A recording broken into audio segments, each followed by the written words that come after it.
यानंतर हिंगोलीमधून एक मोठी आणि महत्त्वाची बातमी येते। हिंगोलीमध्ये मतदान केंद्रावरती अडथळा निर्माण झालेला आहे। यामध्ये 39 ईव्हीएम मशीन, 16 कंट्रोल युनिट आणि 22 व्हीव्हीपॅट बदलण्यात आलेले आहेत। त्यामुळे हिंगोलीमधून ही मोठी आणि महत्त्वाची बातमी म्हणावी लागेल। हिंगोलीत मतदान केंद्रावरती अडथळा निर्माण झालेला आहे।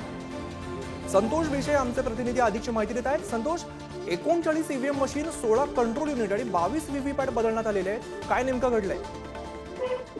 नक्कीच अमित, सकाळी 7 वाजेपासून मतदान प्रक्रियेला सुरुवात झालेली आहे। शांततेत मतदान देखील झाले आहे। मात्र अचानक जे आहे तर ईव्हीएम मशीन मध्ये अडथळा निर्माण झाला।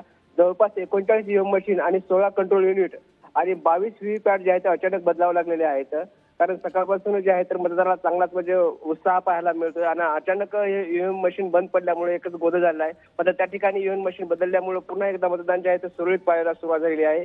कारण जिल्हाधिकारी जे आहेत यांनी अतिशय बारकाईने नियोजन केलं आहे। कारण ज्या ठिकाणी मशीन बंद पडतील त्या ठिकाणी ताबडतोब मशीन काही वेळामध्ये पोहोचेल अशी व्यवस्था केली आहे। त्यामुळे या व्यवस्थेचा जे आहे या ठिकाणी फायदा झाल्याचं पाहायला मिळतंय। अमित, निश्चित धन्यवाद या सगळ्या सविस्तर माहितीसाठी।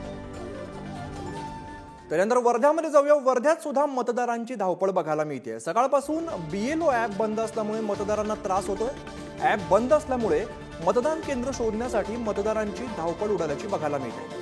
मतदान केंद्र सापडत नसल्यामुळे मतदार गोंधळलेले आहेत आणि बीएलओ ॲपमध्ये प्रॉब्लेम येत असल्यामुळे मतदान केंद्रावरून बीएलओ यांच्याशी संवाद साधलाय आमचे प्रतिनिधी पंकज गादगे यांनी।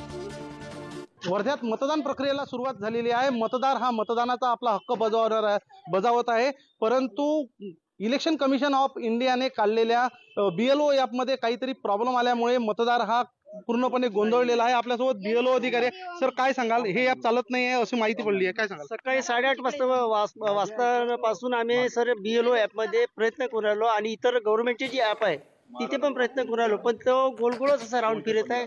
त्यामुळे आम्हाला मतदारांना सहकार्य करताना त्रास होत आहे, मतदार नाराज होत आहे।